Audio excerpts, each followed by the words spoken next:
In a small village nestled deep in Africa, where the sun rises over golden fields and ancient traditions run deep, young girls are often taken into marriage before they even understand what love means.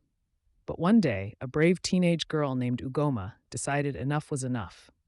At just 14 years old, Ugoma watched her friends disappear one by one, taken from school, from play, from their dreams, to become wives and mothers far too soon. She had questions. She had fire in her eyes, and most of all, she had courage. When her family told her it was her turn, Ugoma stood tall and said, "No, I am not ready. I have a voice.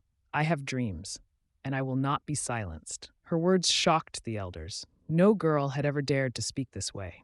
But Ugoma didn't stop there. She rallied other girls, spoke to the women in the market, and eventually got the attention of people beyond her village. Her stand became a spark, a movement echoing through villages, towns, and eventually the nation. Ugoma became a symbol of hope and resistance, reminding the world that girls are not brides, they are leaders. In a quiet village, tucked beneath the endless skies of northern Nigeria, tradition ruled like an ancient king. For generations, it had been the way of life. Once a girl reached puberty, her path was clear: marriage, children, and obedience. Education was a luxury. Dreams were dismissed as foolishness. Ugoma was different. At 14, she walked with purpose, her eyes bright with questions. She loved school, especially history, where stories of powerful women made her heart beat faster.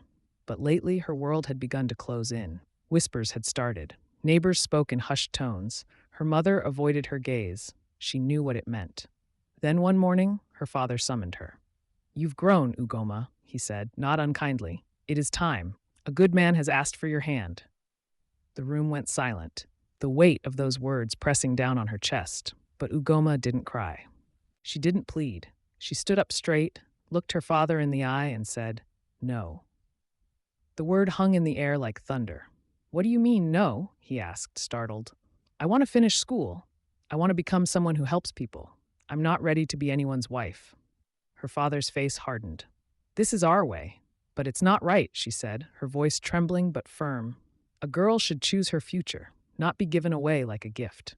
Word spread quickly. The village buzzed with gossip. Some called her disrespectful. Others admired her courage but said nothing. Still, Ugoma stood firm. Days passed. A few girls began walking closer to her at school. Some teachers began to speak carefully, inspired by her bravery. Even her mother, who had once been married at 13, began to soften. One day, a woman from the city arrived.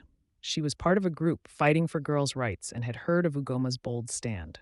With her help, Ugoma began speaking to crowds, sharing her story, and urging others to rethink what had always been considered normal. Ugoma's stand didn't just change her fate, it cracked open a door for countless other girls. She became more than just a teenager. She became a symbol, a voice in the silence,